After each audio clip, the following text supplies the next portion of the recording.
NDA, the decisions were pretty quick and fast. And he told Mr. Advani on the phone in front of you. Yeah, that you shouldn't have done that. But since you've done that, I'll take the entire responsibility of it.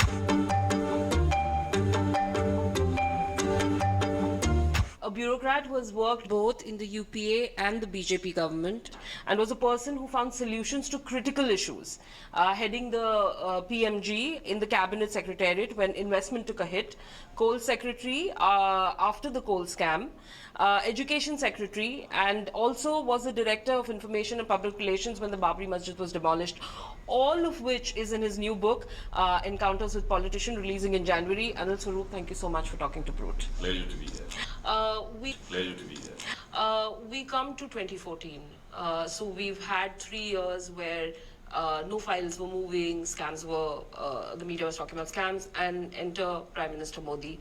Do you think that one of the things that he did when he came in was empower bureaucracy, listen to bureaucrats and secretaries around him? Oh yes, he interacted with the bureaucracy so intensively and he was so receptive to begin with. We used to have quarterly tea meetings with him. With all. Who were the people who were also, in terms of the cabinet ministers at that point in time, helping the bureaucracy sort of, move in this direction and was speaking their mind to Prime Minister Modi? You know, Arun Jaitley was a man apart. Late Arun Jaitley, I have a great regard for him. Man in his own polite manner would disagree with the Prime Minister, state whatever he had to, and the Prime Minister also had a great regard for him. He was the real troubleshooter for the government as far as I was concerned. Take for example coal. He was not my minister, coal minister. But he did most of the troubleshooting, interacting with the states, with the chief ministers, which were not part of NDA. A consensus builder. Consensus builder. So we had people like him who could do that. Then there was I did not have too many interactions with Sushma Swaraj, but I had a great regard for her. So articulate, so clear, so positive in her approach. I did have a meeting with her and I have written about it, but whatever I heard and saw, phenomenal. So you had these two absolutely phenomenal persons in the cabinet who were so good, and they had that calming influence, especially Arun Jaitley. I saw him on a number of occasions, a very calming influence on discussions. Right. Then you had brilliant people like Nitin Gadkari, who I rate as one of the finest ministers that you had. Even Mr. Piyush Goyal, very articulate, very persuasive, very effective, very hardworking. Right. But somehow he did not. In both the governments, in critical positions, was the working different? It was pretty different.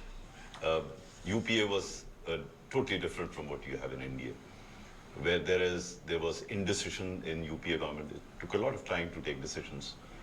NDA, the decisions were pretty quick and fast. Critical difference between them.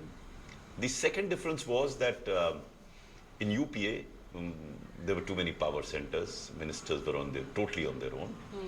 And NDA was the other extreme, where almost everything got concentrated at the PMO.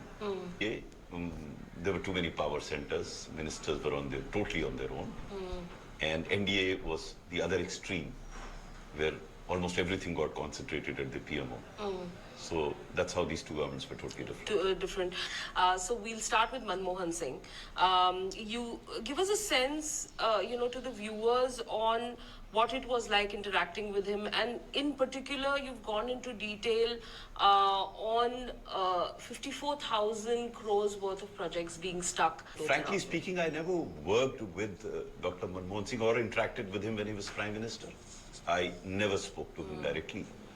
My only interaction with him personally, when he was Deputy Chairman of Planning Commission, this was in the 80s. Right. I was a young officer, and I had a great impression about him. An absolutely astute, sharp, perceptive person, a very kind person. That was my impression when I met him first. And later on, when I read about him as Finance Minister, he did a wonderful job. Everyone recognized him for that. I was a trifle disappointed the way he worked as a Prime Minister, because I felt that he was not in control of things. That's why I said things were going haywire, and he appeared to be clueless in the sense, or he didn't know how to go about handling these ministers who were on their own. And as you mentioned about that 54,000 crore, it is an example how that the government was working. Because not only her, I think there were allegations against other ministers also. And an honest man like Manmohan Singh as Prime Minister, he could not probably impose his honesty on his other ministers. So he, to my mind, wasn't a politician. He was a very fine person, a very accomplished economist, an expert, a very kind person, but not a politician. And